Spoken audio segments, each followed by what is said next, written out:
Hello and welcome to the Dream Team Professor podcast. My name is Scott, and in this episode we're going to be looking at the top players to target in Game Week 4, having a quick recap of Game Week 3 on Sun Dream Team, and then I'll be sharing with you my transfer plans. So we're going to start as always with the fixture ticker from ffstuff.co.uk, good free website to help out with your Dream Team planning. And Game Week 4 is a single game week, and then we have a very boring international break to come.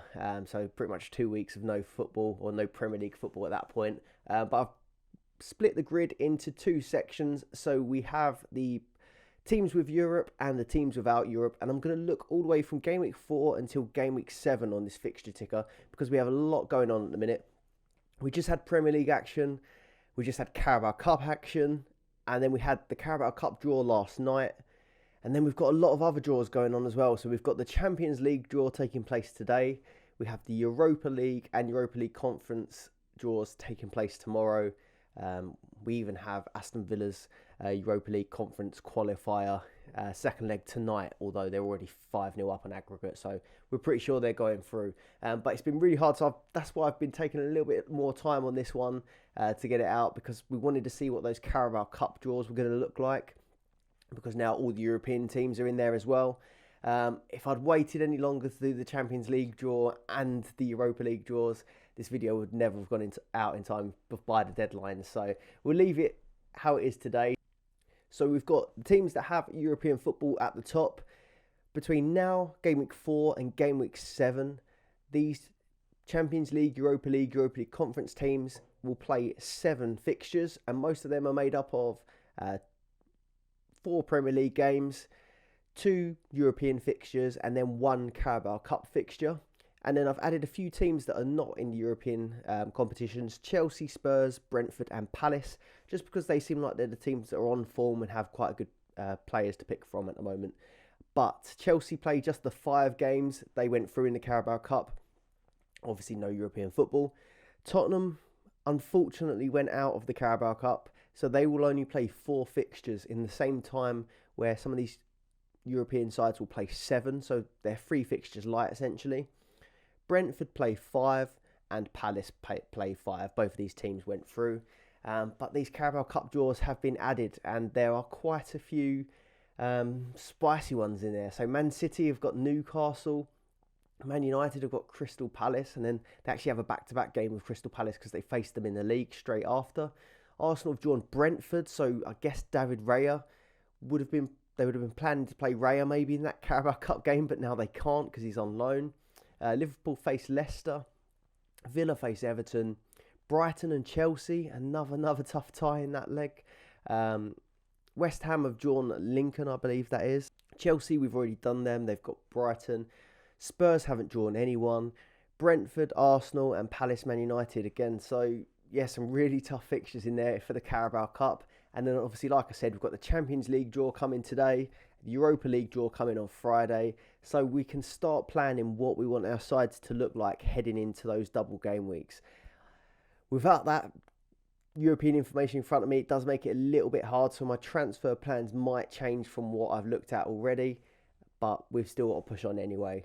So Game Week 4, single game week. And then we have a long international break. So as much as you do want to plan long term, someone always does come back from the international break with an injury. So that also is something to consider. But we get 2 transfers a week now, so it should be easier to solve. I've seen a few people asking how the transfers might work over the international break. With this new deadline, I think it is pretty simple now.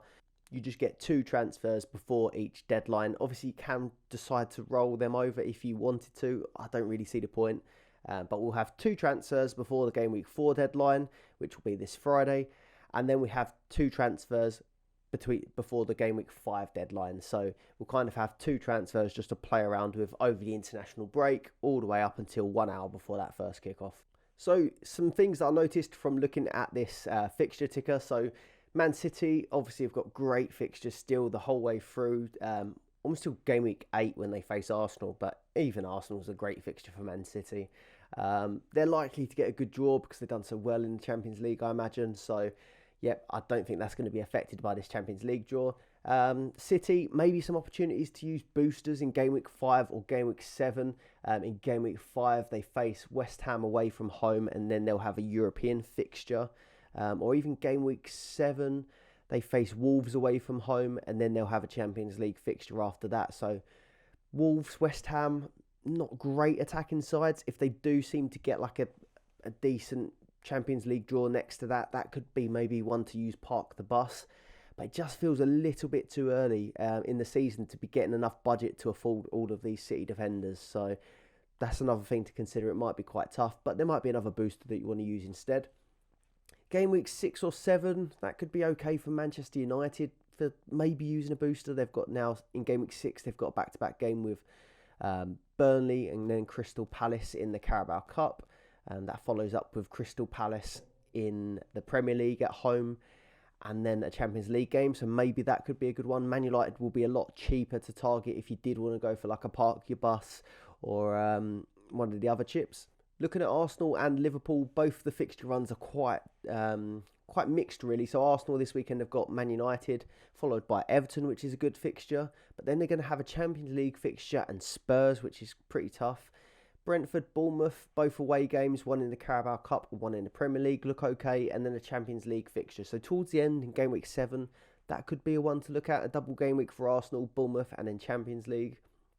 Liverpool, again, like I said, a bit mixed. So Villa at home, Wolves, Europa League, West Ham, Leicester, Tottenham, and then another Europa League game. We're not really sure what sort of side they'll put out for the Europa League.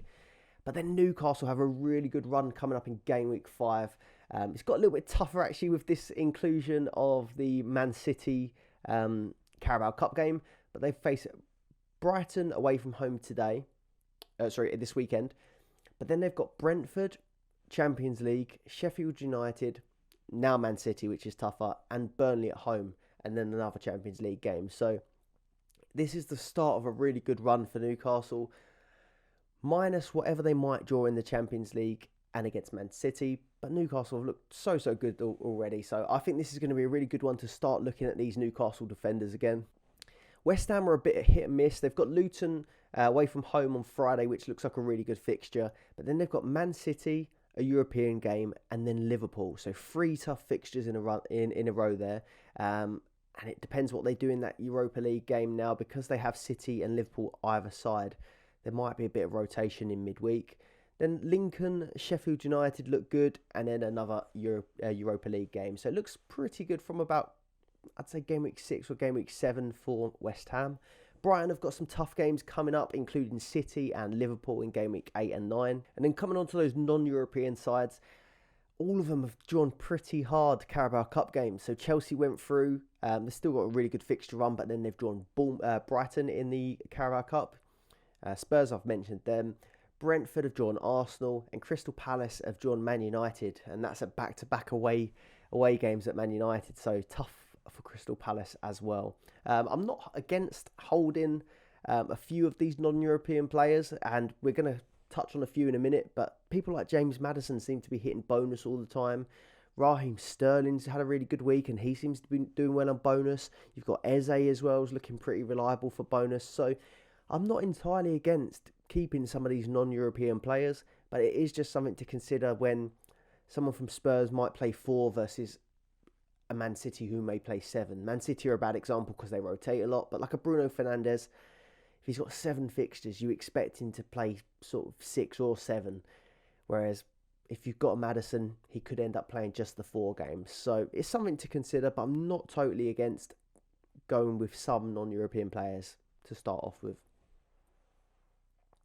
You're also going to have to go for some of these non-European players for budget picks. And you've got guys like Sanchez in goal for Chelsea. You've got Jackson up top, or you've got Visser from Brentford, who, if I had them, I'd still be looking to hold them and build a bit of value. Before we start looking at some of these Game Week 3 fixtures and top players to target for Game Week 4, if you're enjoying the video so far, please do leave a like and subscribe to the channel.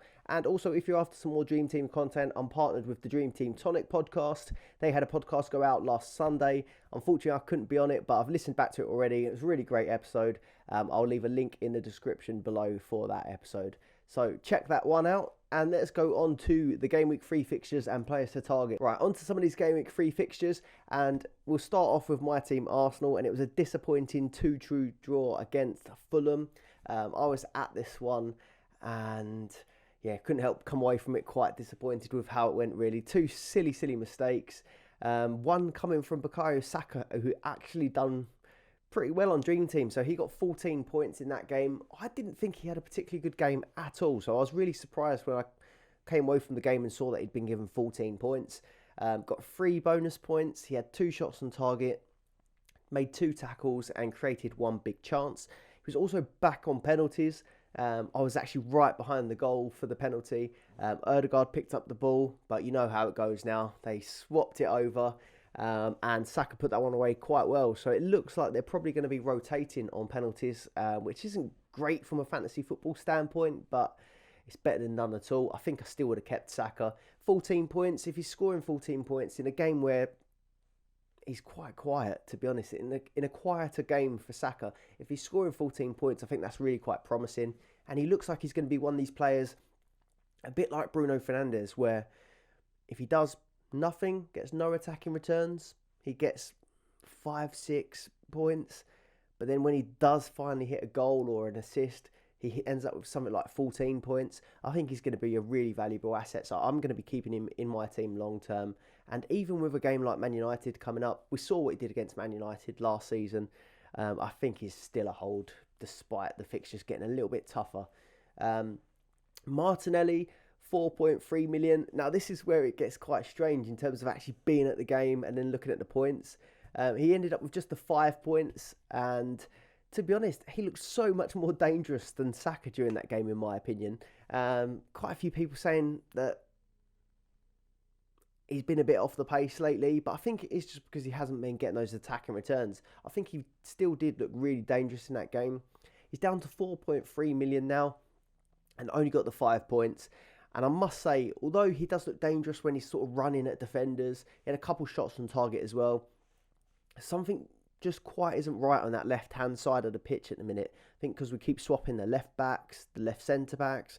Havertz is playing left centre-mid and he's new. It just isn't quite working for Martinelli. And then he's got Trossard in front of him 1 week, Nketiah the next, Gabriel off the bench. So at the moment, I think I would be moving off Martinelli, even though he is one of my favourites. Just mentioned Eddie Nketiah, 2.3 million. He's had 19 points from 3 games now, 2 goals and 1 assist. Obviously, for the price, he does look really good, but I still would hold off from bringing him in, to be honest. I do still think he probably will start this Man United game, but now Jesus is back. Trossard's getting some minutes at centre forward. We even saw in the Community Shield that Havertz was given that centre forward role in the tougher game against Man City, so I just don't think his minutes are safe, so I wouldn't be going for Eddie Nketiah. Of course, we saw Gabriel benched again, didn't come on. Saliba still just looks like the only safe pick if you did want to go for an Arsenal defender. I wouldn't specifically bring an Arsenal defender in for Man United because we have been making a few mistakes and giving away cheap goals, but if you have got him already, I'll just be keeping hold of him. And then looking at those fixtures, so 7 fixtures between now and the end of Game Week 7. We've got Man United home, Everton away. Everton are looking really poor at the minute, but of course, away from home, they're probably going to give us a really good game with Sean Dyche in charge. To be announced, the Champions League draw after that. So Everton, if we get a good home game in the Champions League, Everton and that game could look like a good double game week. But then we have Spurs and Brentford in the Carabao Cup, which looks quite tough. But then Game Week 7 could also be a good one for a double game week. Bournemouth away from home and then a Champions League tie. So just depends who we draw in that one. No doubt we'll be drawing Bayern Munich in the Champions League. But overall, I think wouldn't be bringing in any Arsenal players for Man United. But if you've got Saka already, I'd be keeping him. If you had Ødegaard, I'd be keeping him. Martinelli, I'm not so sure. Eddie Nketiah, I wouldn't be bringing him in. But if you've got Saliba at the back, I'd be keeping him at this point as well. On to Manchester City, and Manchester City did Manchester City things this Game Week 3 with an 85th minute clean sheet wipeout. That's Man City all over. That's what it's like to own City defenders. Kyle Walker, 85th minute, looked like the clean sheet was safe, does a stupid back heel, and then bang, there goes your clean sheet. So that's what it's like to have Man City defenders, or Ederson. It's the hope that kills you with those. So disappointing if you had the Man City defenders. More disappointing if you had a Kanji. Apparently he had stomach bug or an illness and didn't make the bench on that one. So he was looking like a good defender to target. So they had Ake at 4.1 million replacing him. Walker at 3.7, managed one bonus point along with Ake as well. But overall disappointing for the Man City defenders. Phil Foden, another annoying one. So he was on my players to target. He's been looking really good. Played 90 minutes in both other fixtures. 4.5 million. And it was announced that, or leaked, that he wouldn't be travelling with the squad and trained separately because he had an illness. And then he came on in the 86th minute and assisted. So he ended up with 3 points, but he would have started otherwise. And he did look quite good when he came on. So if you did go for Foden, disappointing, very unlucky, but I'd be keeping him because Fulham at home looks like a really good fixture. They weren't great against Arsenal. Everything they created was an Arsenal mistake, and I think City will batter them, to be honest. Apart from João Palhinha, he looked really, really good, but the rest of the team looked a little bit shaky. Haaland, obviously, don't have to say target Haaland every week, but he missed a penalty in this Sheffield United game. He got a goal, 3 shots on target. It could have been a massive haul if he'd put that penalty in. I think Haaland captainers were quite unlucky, to be fair, this weekend. If you did go for someone a bit more out there, like a Sterling or a Jackson, fair play, because you had a really good week. But I did think that the Haaland captainers were a little bit unlucky. And then Jack Grealish, back in the mix, 4.4 million, 8 points. He got an assist, 3 bonus points, and a big chance created. So he's looking like a good one, especially going into now 2 games a week. It feels a lot less risky to go for a City midfielder, defender, because you've got almost like a double chance the whole way through September and almost October as well. So you expect them to go far in the cups. So I think if you are going to go for a defender or midfielder from Man City, now's looking like the best time to do it. Also from that midfield, I'm going to mention Bernardo at 3.9 million. Don't think he's someone that I'll be targeting at the minute, but he played, got 3 bonus points and 6 points. Rodri, I said at the start that he couldn't keep scoring and he wouldn't keep scoring, but he has. He's got 2 goals, 1 assist in 3 games, 4.3 million, and got 10 points in this one. So yeah, he's looking like the safest Manchester City defender to go with at the minute because you just know that he's going to play games. He might not carry on with these attacking returns, but there was an interesting quote that he said something along the lines of, with Kovacic in the team now, he is getting a bit more license to go forward, and it looks like it's helping his attacking return. So maybe at 4.3 million, he could be someone to consider. It's a bit on the safe side, but if he does chip along with these points and play the majority of games, it could be a good one. Mateus Nunes has just signed, or is signing from Wolves to Man City, so maybe he's someone that might rotate a little bit with Kovacic and Rodri.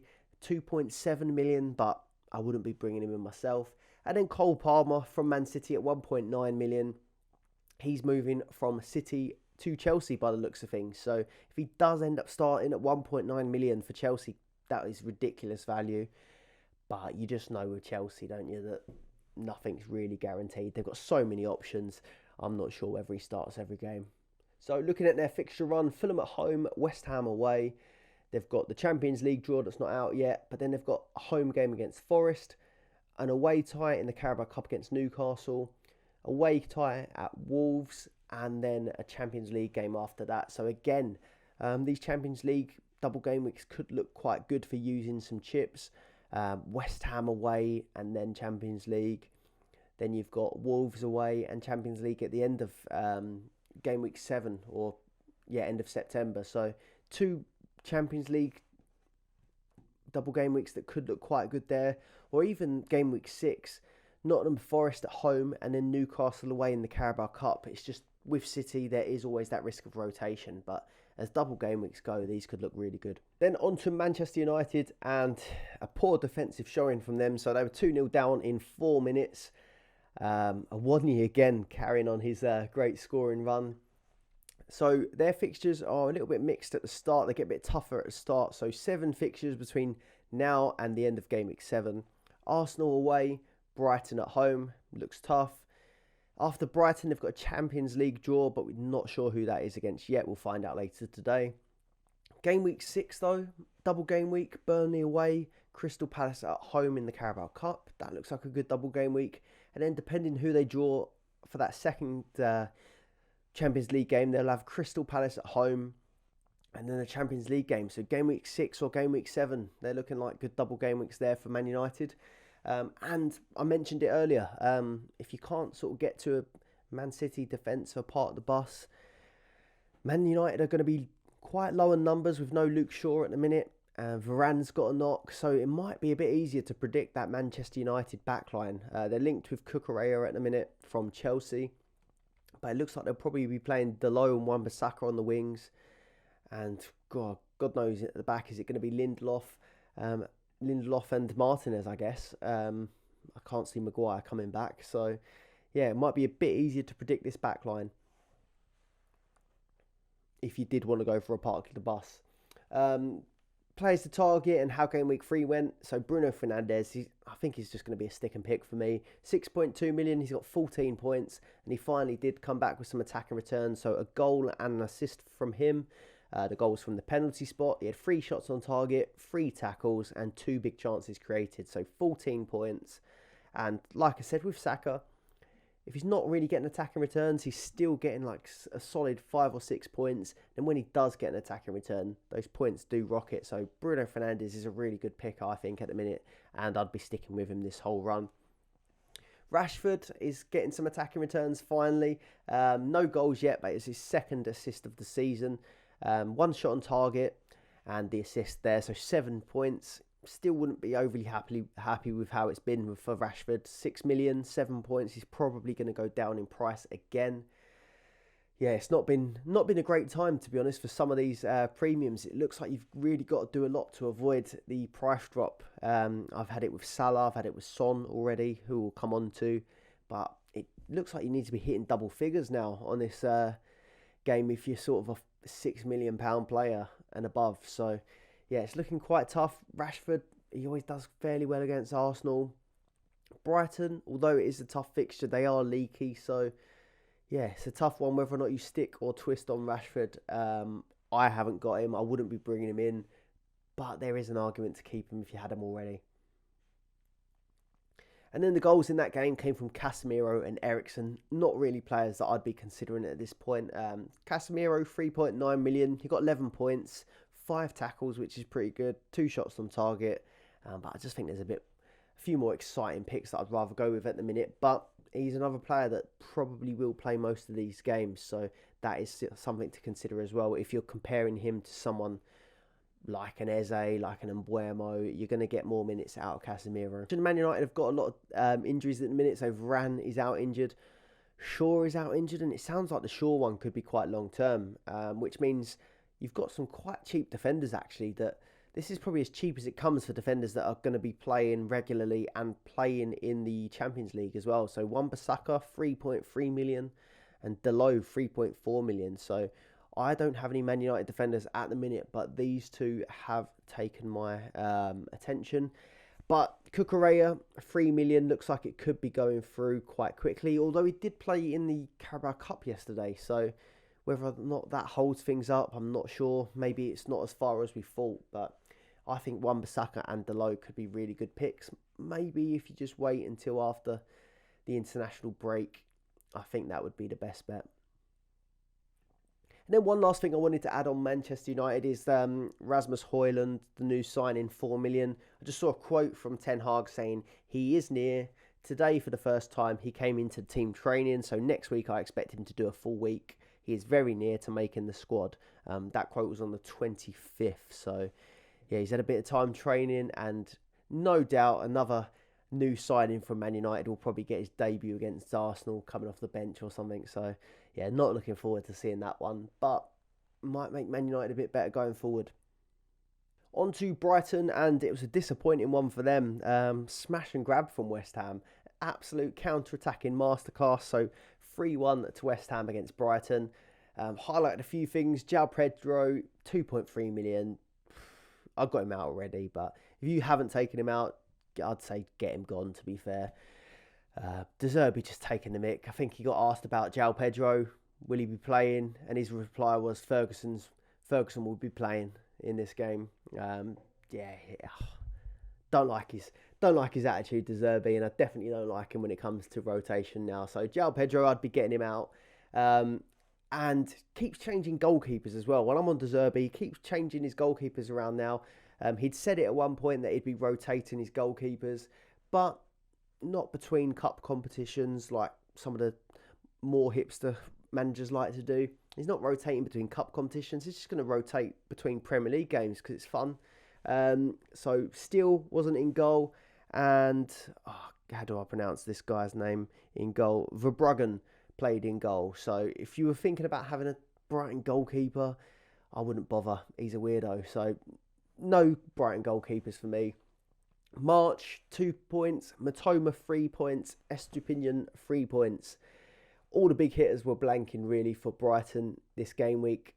Pascal Gross got a goal, so he done all right. But March, Matoma, Estupinian, I wouldn't panic. These players, the cheaper players, they are going to blank occasionally, and I don't think there's any need to transfer them out. They look good going forward.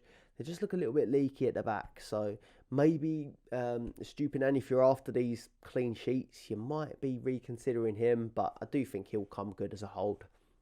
And then on to fixtures. So Newcastle at home in the next game. I think that's going to be a tough one. And then Man United away from home. Another tough fixture, but you still do fancy them to score. It's just I don't fancy them for clean sheets in a minute. So these are going to be two tough games. Game week 4 and Game week 5. Then we'll have their Champions League draw. We've got Bournemouth at home, Chelsea away, Villa away, and then Champions League. So it does get a lot tougher for Brighton. If you are on sort of 2 or 3 Brighton players, maybe you want to withdraw a little there. But it just depends on what these Champions League fixtures look like. I think I'll definitely be keeping hold of Matoma and Estupinian. Coming on to Newcastle, and it went horribly wrong for them in that game. I thought they were quite unlucky, really. I think Trent probably should have got sent off early on in the game, but lost 2-1 to the 10-man Liverpool in the end. Trippier ended up getting 4 points.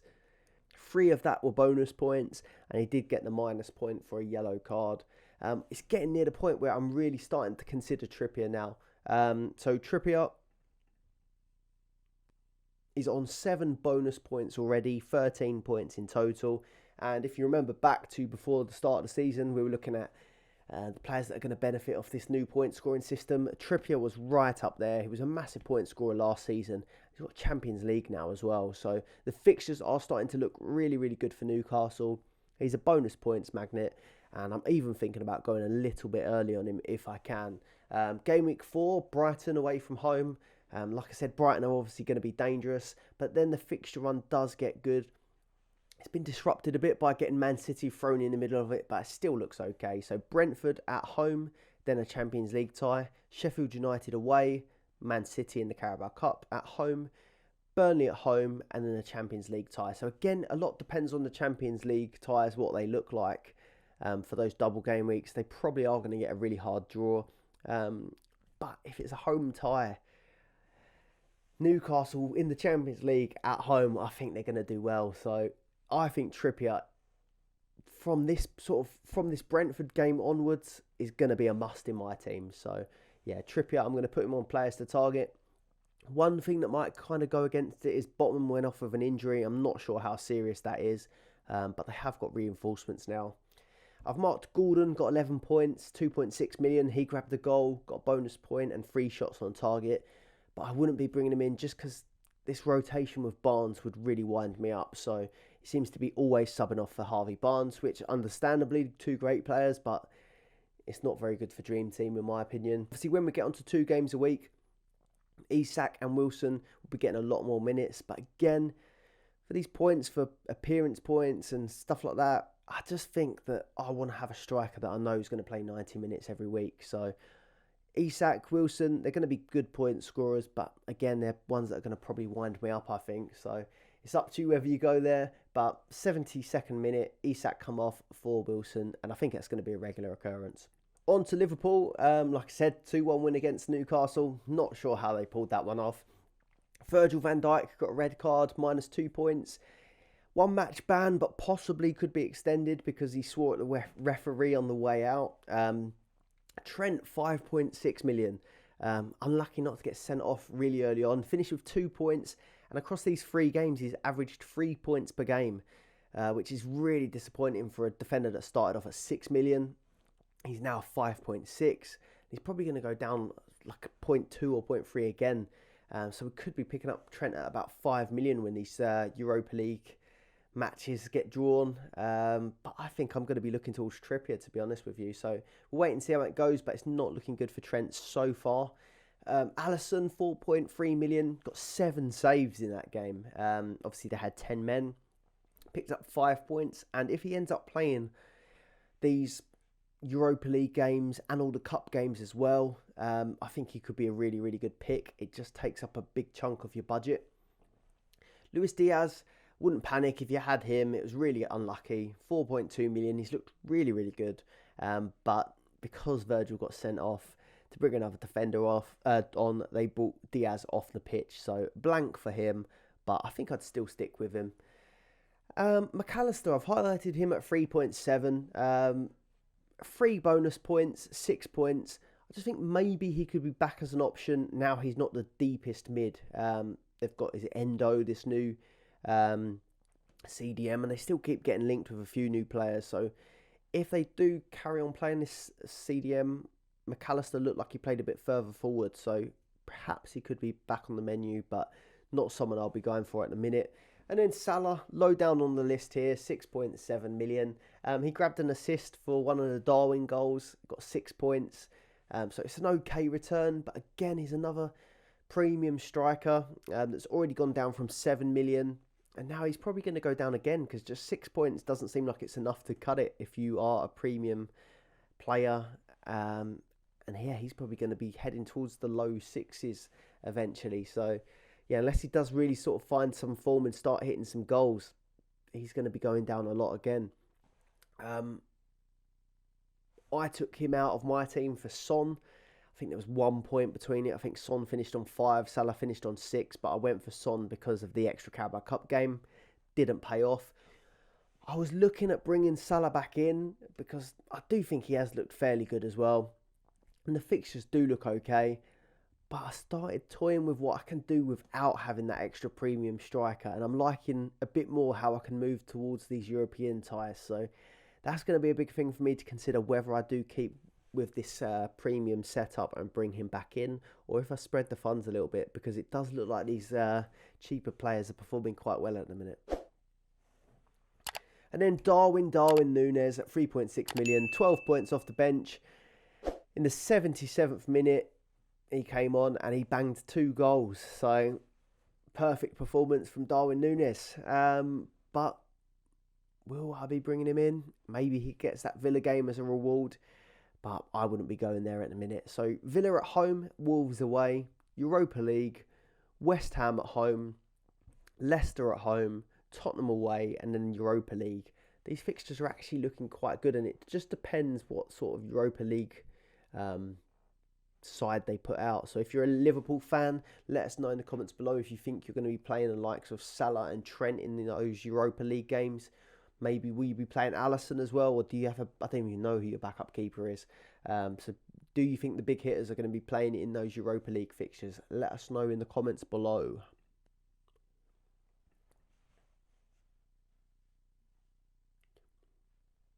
Then just some of the guys that are not playing in the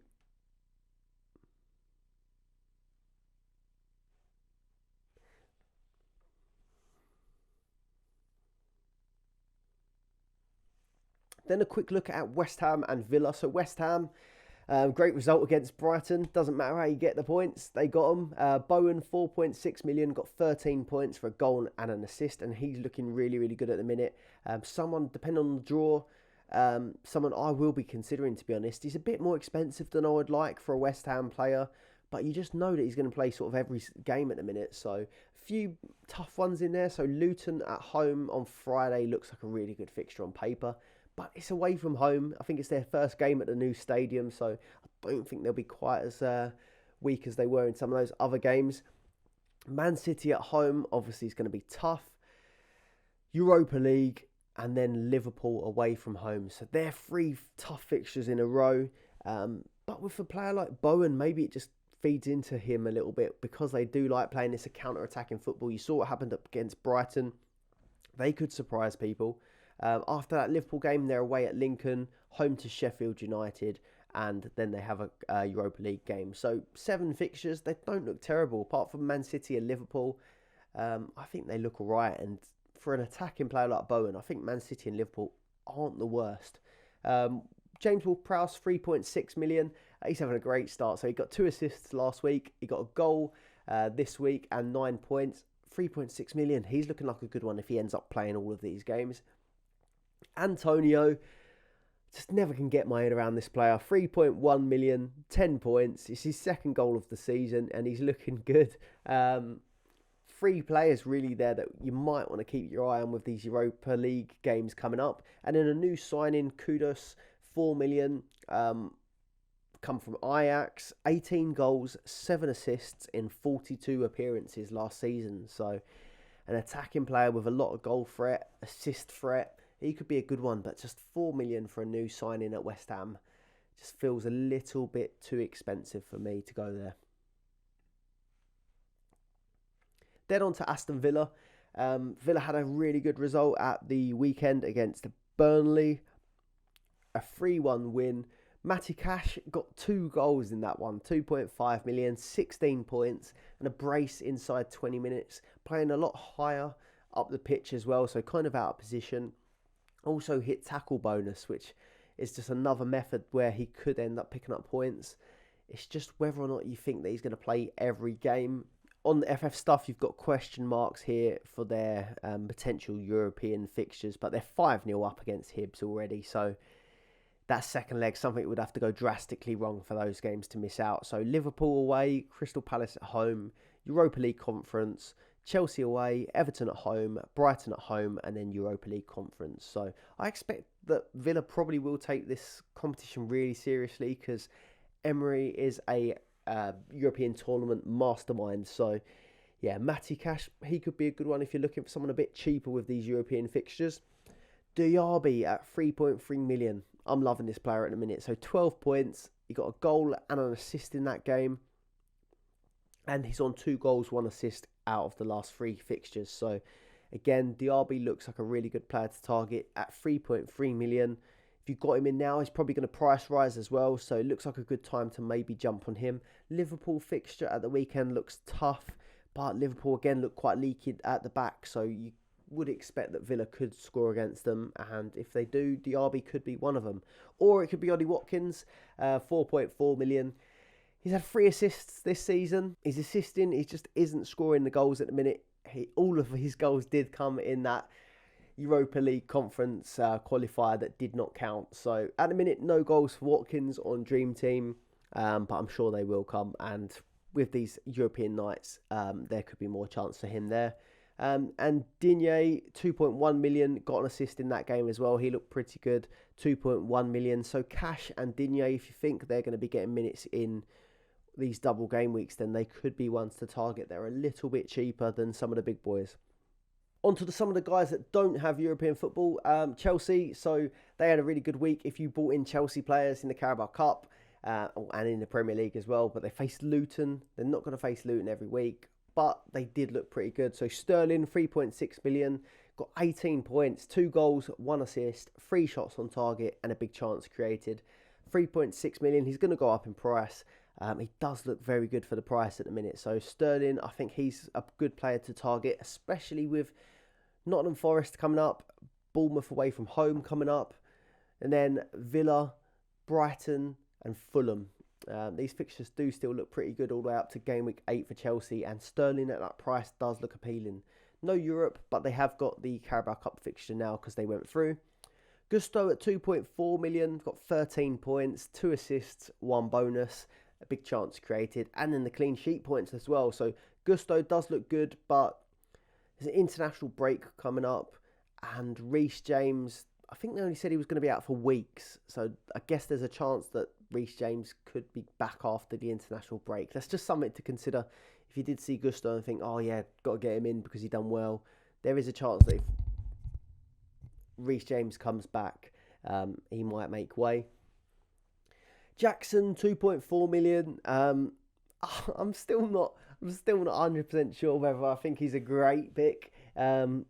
He's very erratic when he plays, but he had a good week. So 11 points in the Premier League game and then 3 points in the Carabao Cup game. So if you put him in your team, I'm sure you're thinking that he is a great addition to your team, and I would be too with those points. Goal, big chance created, 3 shots on target, and I think he came on and got a couple of shots on target in the Carabao Cup tie. Came on at half time. So Jackson at 2.4 million. Again, for the price, it's worth having up front. I've got Rissa. Maybe I'm just a little bit bitter because he didn't do very well for me this week. But Jackson does look probably like the best budget option up front. A few other things to note. So Chelsea surprisingly stuck with a back 5 even against Luton. I don't know if that's because Luton played like 2 strikers or not. But that's something to consider because I thought they might try and go back to a 4 in some of these easier fixtures, which means one of the defenders would have made way. But Chilwell, even though he's in a back 5, he was playing like a winger, to be fair. So high up the pitch. But he went through on goal and he just squared it when he could have easily shot. You could tell that he's a defender playing high up the pitch. But hopefully he gets a bit better with that because he's in my team and I'd like him to score a few goals, to be fair. So I'd be keeping Chilwell in. He's playing so advanced, but I guess you'll have a decision to make when the European fixtures come because he's quite expensive. I think he's about 4.3 million. So Chilwell, he's a hold for now. These fixtures look good. Sanchez is an interesting one at 2.4 million. Obviously the goalkeeper for Chelsea. They have signed a new goalkeeper, but not heard much about him yet. Sanchez, like I predicted last week, played in the Premier League and the Carabao Cup. Kept the clean sheet in the Premier League, but didn't keep it in the Carabao Cup. But with Johnston, a lot of people went for Johnston from Crystal Palace. I think they're due to announce the signing of Henderson. So it looks like this might be the best time to maybe swap from Johnston to Sanchez. He's probably the cheapest, nearest decent keeper. And then Nottingham Forest at home, Bournemouth away look okay. Obviously no Champions League, Europa League, but then the following game week 6 they've got 2 home games in Villa and Brighton, followed by Fulham. So the fixtures look good up until game week 8 and hopefully he can keep some clean sheets. I think I'm going to go there. And one other thing to note, just I added this on late in the Carabao Cup game, not that much to add, but Sanchez, Disasi, Colwill all got starts but no clean sheet. Jackson was benched but came on at half time, and no Sterling in the squad, but you just have to assume that was a rest for Sterling. Maybe keep an eye out for any injury news, but I've not heard anything yet. And then Chilwell and Gusto were on the bench, but yeah, nothing really to add to that. Right, on to Spurs then, and they actually have a quiet run between now and that game week 7 without any Carabao Cup fixtures because they didn't go through. Played a rotated side against Fulham, which I thought was risky. And then obviously no European football. I went for Son in my team and he was very disappointing. I thought that he would have got both fixtures, to be honest. I knew that Fulham would go fairly strong in this. And that you couldn't rotate your whole team against them. And they got punished for it, really. So Son was disappointing when he did come on in about the 70th. Only got 4 points this game week, 1 bonus, 1 big chance created. Didn't really affect the game in that Bournemouth fixture either, so he is going to be moved on for me. Bad call that was. Richarlison up front, 2.4 million. He was poor, went off after 60 minutes and is an injury doubt now. Yeah, he did score in that game against Fulham in the Carabao Cup, but yeah, I think there's a player off the pitch with his boot missing and all sorts. So that's what it took for Richarlison to get a goal. Maddison, though, the bright spark for Spurs, 4.1 million. He got 15 points in that game against Bournemouth. The full 5 bonus. He got a goal, 2 shots on target and a big chance created. Just really stepped it up. Quite a strange scenario, actually. So I was having a Turkish at a pub near Arsenal, and they had the Spurs game on. So before we went to the Arsenal game, they had Spurs on in the background, probably hoping that they didn't do very well, but Maddison did look really good. He just looks like he's one of these players that's going to just keep hitting bonus, keep hitting points, and I'm seriously considering him even with these lack of fixtures, really. 4 fixtures compared to some people having 7. But you just know that he's going to start every game, and he is scoring quite well on the bonus points. And something that sort of emphasised that even more is that he came on with about 8 minutes to go in the EFL Cup, and he ended up with 1 bonus point in 8 minutes. Couple dribbles, couple blocks, really a couple crosses as well. So in 8 minutes, he got 1 bonus point off the bench. I just think he's going to be another bonus point magnet. And even at Leicester last season and a couple other seasons, when he didn't have European football, he was still right up there as one of the top scoring midfielders. So I'm thinking about potentially keeping him in my side, or putting him in my side for this Burnley and Sheffield United game. It gets tougher than Arsenal away, Liverpool at home, but he could be one of these players, a bit like Eze, a bit more expensive than him, but could get points against anyone. Udogie, 2.6 million defender. He got 10 points, got an assist, clean sheet, big chances created. He went off with an injury against Bournemouth, but he was on the bench in that EFL Cup game, so I'm sure that he's fine there. And then Kulusevski, 10 points, goal, bonus, shot on target. He was promising, but I just think there's better options than him. Then the last 2 teams to come to is Brentford and Crystal Palace. So Brentford is a quiet week again, a bit like Brighton. They had these cheaper players that were scoring quite well, but it was a quiet weekend and they're not going to do it every week. So Vissa, 2.5 million, 2-pointer against Palace. He came off the bench for a 2-pointer in the EFL Cup right at the end. And it was the same for Mbuemo as well, 3.9 million, 2-pointer against Palace, and a 2-pointer off the bench against Newport County. But they both did score their penalties. Not that it counts on Dream Team, but it got them through to the EFL Cup next round where they face Arsenal. So, yeah, I think that's a pretty tough fixture for Arsenal, to be fair. But both finished on 4 points for the week, so not great. Kevin Schade, he got a goal, 9 points, 1 shot on target, 1 big chance created. I don't think he's someone to target. But Rico Henry, again, he got 5 points despite conceding. He got 3 bonus points in that Premier League fixture. So I think Rico Henry still looks like he could be a good option. Bournemouth at home, Newcastle away, Everton at home, Arsenal at home, and then Nottingham Forest away. 5 fixtures, and they look okay, to be fair. Arsenal looks tough. Newcastle looks tough, but home against Bournemouth, home against Everton, and away against Nottingham Forest looks pretty good. And then Crystal Palace, they're pretty much only on this list because of Eze. Eze, 3.3 million. He got 8 points, picking up 3 bonus points in that Premier League game against Brentford. But he's had 11 bonus points from 3 matches. It's ridiculous. His bonus point potential is insane. And then he showed even more against... I've forgotten now who they played in the EFL Cup. But he came off the bench in the 55th minute and completely changed the game. I think they were against Plymouth, I think it was. Came off the bench in the 55th. They were down. He got 2 assists, 2 big chances created, 7 points, and then they went on to win.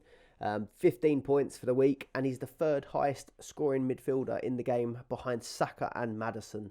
So these bonus points really do add up. And at 3.3 million, he looks like a really good pick as well, even without these European fixtures. They face Wolves at home, Villa away, Fulham at home, but then they have a back-to-back Carabao Cup and Premier League against Man United away from home. I'm going to mention Anderson at the back, 2.9 million. At the time of writing this, he's the highest scoring defender on the game. He's hitting tackles, he's hitting shots as well for a defender, which is ridiculous. He's getting shots in pretty much all the games so far, and he's had bonus points in pretty much every game so far as well. So Anderson, he could be a player to target, but I think you just want to go for someone like a Wan-Bissaka who's going to play more fixtures, for example, and is not that far away in price. But yeah, it's just something to consider because it was quite interesting. And then Johnston, I mentioned at 1.8 million. We've had our fun. Take the 0.3 profit. And and then get him gone, I think, at this point, because I think Henderson is probably going to replace him anytime soon. On to my Game Week 3 points update. So I've got 73 points for the Game Week, which overall looked pretty poor compared to what I saw around in our Dream Team Tonic Leagues and stuff like that. Up to 240 points in total, though, so I'm quite happy with that. But I did have a rank fall.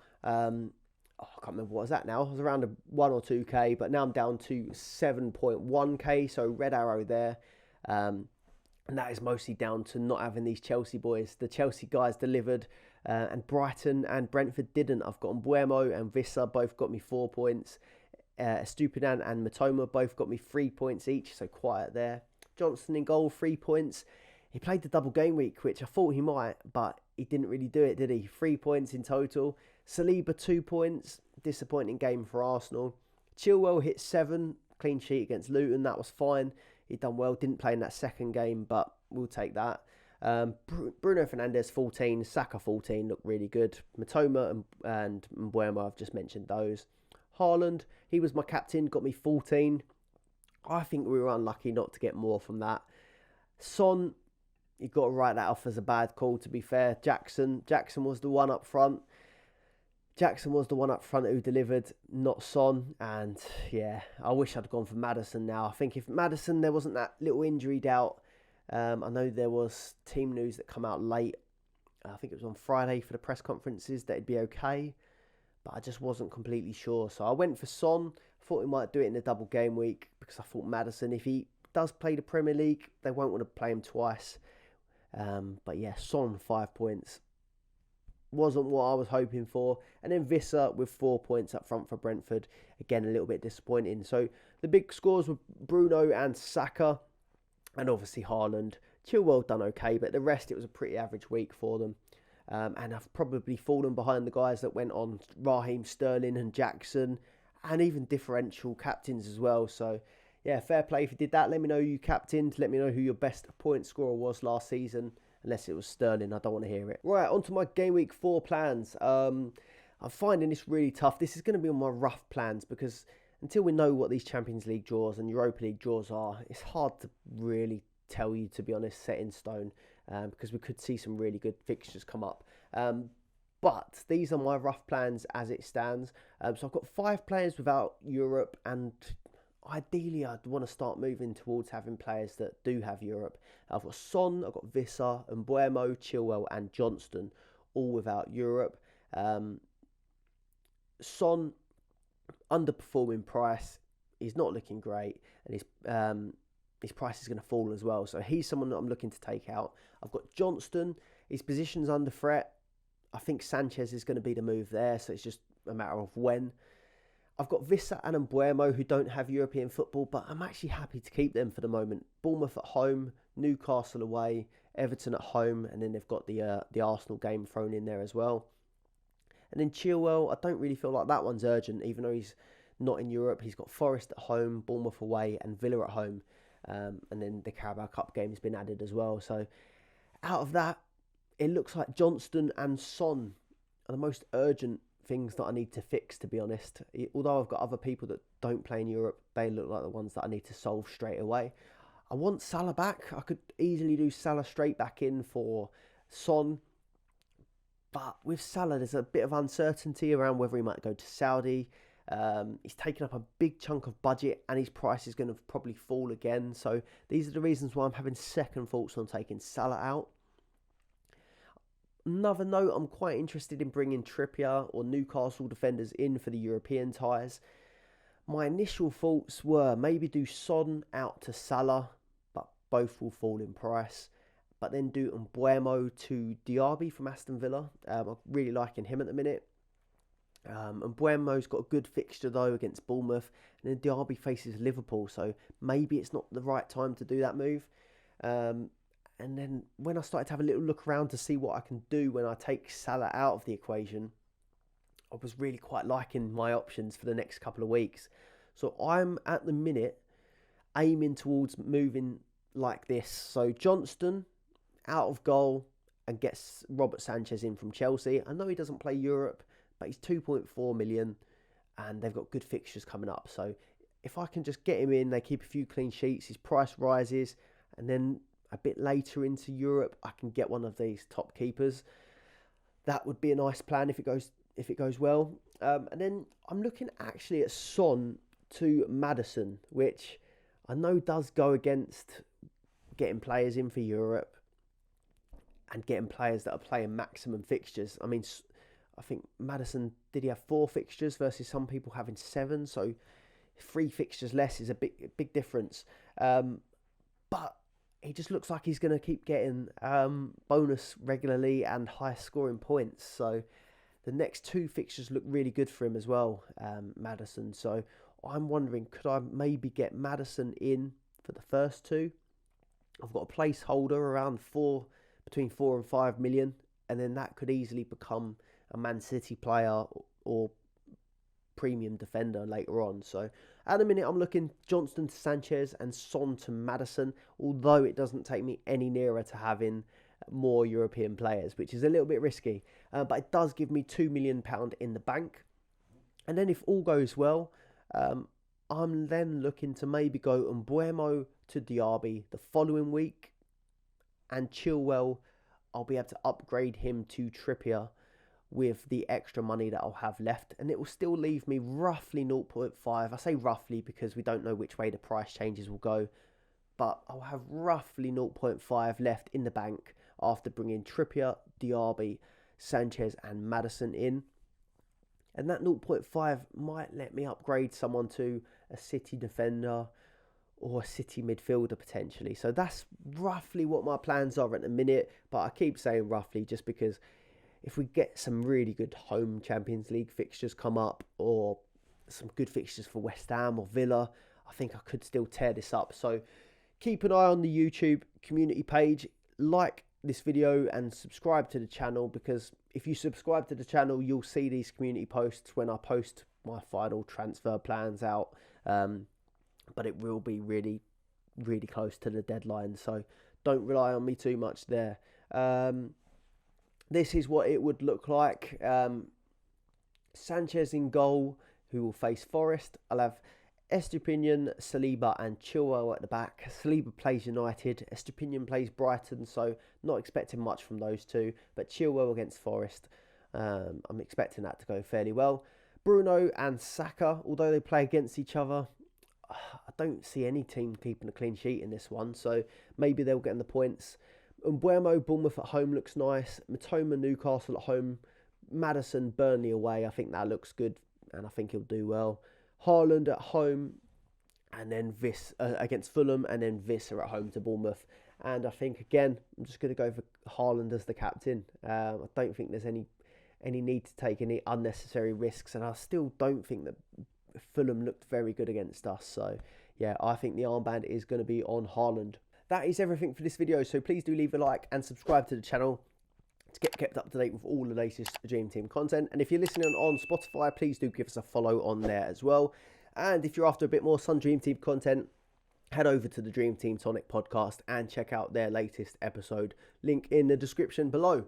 See you on the next episode.